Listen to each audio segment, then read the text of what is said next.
Here see,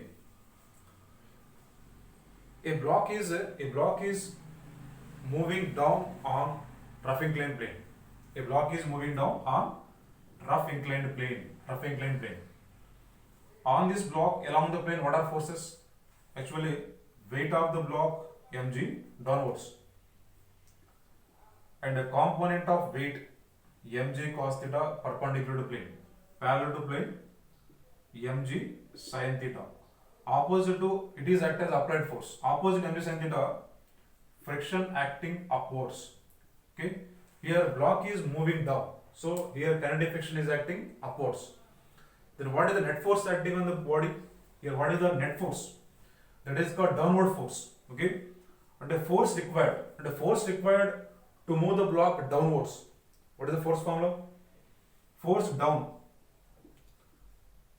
Okay, downward force. Downward. Now what is the downward force required to move the block?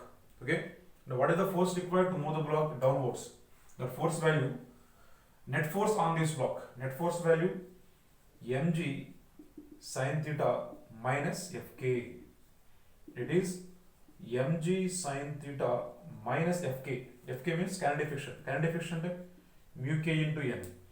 That is equal to mg sin theta minus mu k into n. N is normal reaction. Actually, normal reaction is equal to mg cos theta. It is equal to mg cos. So this is the total downward force on the block. Okay, it is total downward force acting on the block is mg sin theta minus mu k into n. Mu k into normal reaction value. Normal reaction equal to mg cos theta. Okay, it is the downward force required to move the block. Okay, what is the force required to move up the block? To move upwards. Here block is moving up. To move up the block, how much force required? What is the force? What is the minimum force needed to move up the block? Actually, when block is moving up, mg sin theta always downwards, and also kinetic friction also downwards. Kinetic friction also downwards. Then upward force. The force required, the force needed to move up the block. To move up the block is mg sin theta plus fk.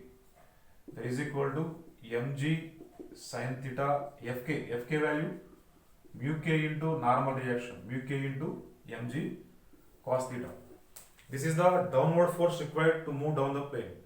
This is the upward force required to move up the plane. It is mg sin plus mu k mg cos. It is mg sin minus mu k mg cos. This is force required to move down. This is the force required to move up the plane. Okay, mg sin plus mu k mg cos theta is upward force. It is downward force. Very important.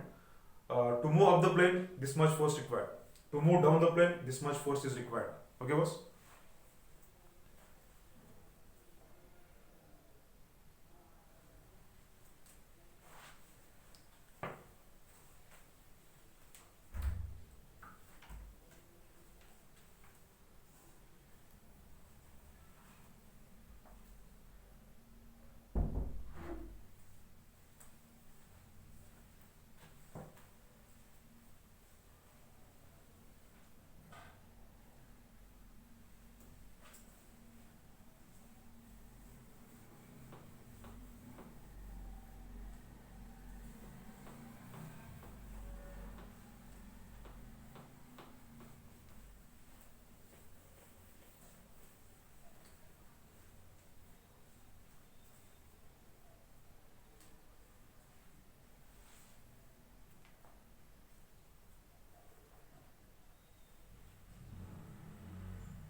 Let's see another concept.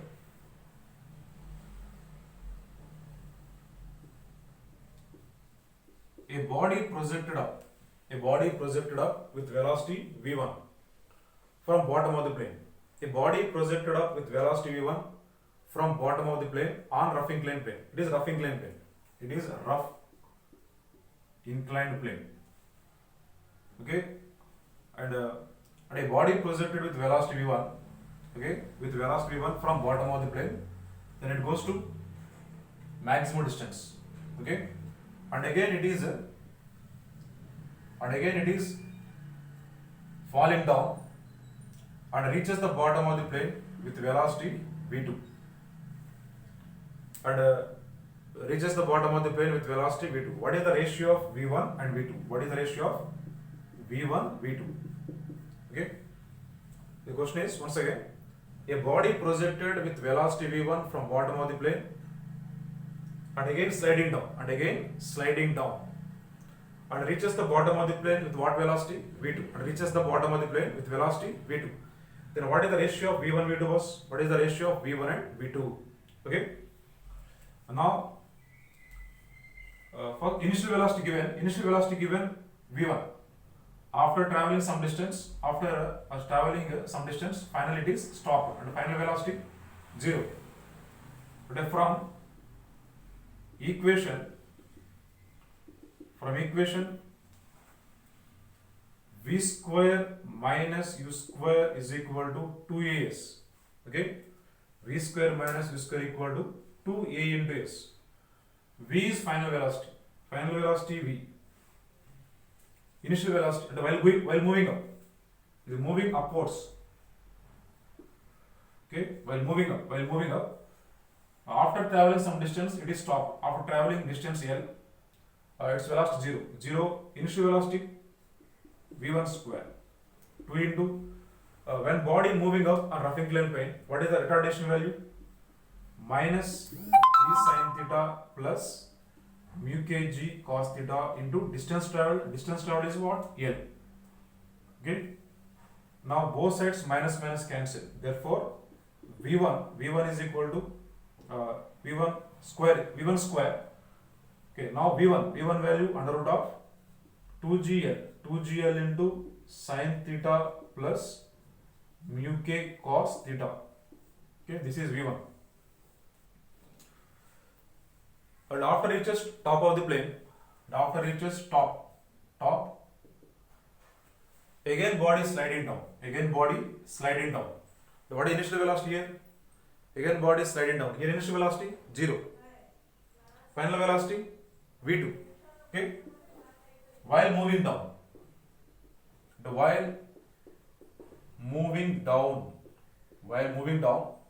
apply same formula. V square minus u square is equal to 2as. V final velocity. It is final velocity. The v2 square. Initial velocity 0 is equal to 2 into when body moving down, what is the acceleration was? Acceleration value g sin theta minus mu kg cos into L. Okay, when body moving down, acceleration is g sin theta minus mu kg cos into L. Therefore, v2 is equal to under root of 2gl into sin theta minus mu k cos theta. So this is the equation 2. It is equation 1. Now divide 1 and 2. v1 by v2 is equal to under root of sin theta plus mu k cos theta by sin theta minus mu k cos theta. Okay. Now divide 2gl cancel. Then the ratio is sin theta plus mu k cos theta by sin theta minus mu k cos theta under root 2. Okay. And a body projected with velocity v1 from bottom of the plane, it goes up and again slide down and reaches the bottom with what velocity? v2. Then what is v1 v2 ratio? While going up, initial velocity v1, final velocity 0. While moving down, initial 0, final is v2. Give us, it is a concept.